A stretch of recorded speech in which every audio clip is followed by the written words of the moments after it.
Welcome to the Slop Temple. We pray this video helps. In this video, I will show how to make crab trap with bottle. Prepare a clean plastic bottle, rope, bait, and a sturdy knife before you begin cutting. Start by marking where the entry holes will go and plan a lid escape that keeps crabs inside.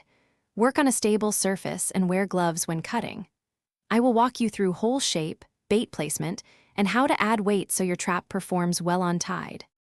Measure and mark your bottle precisely to create funnel entries that guide crabs inward, but make leaving difficult.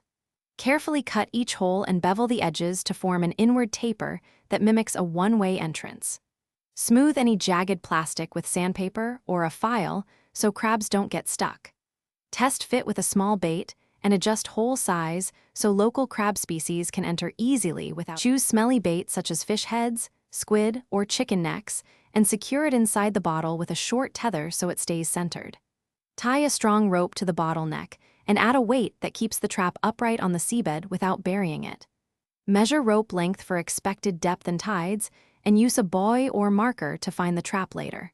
Check traps regularly to keep bait fresh and crabs healthy. Thanks for watching. Consider subscribing if we helped you.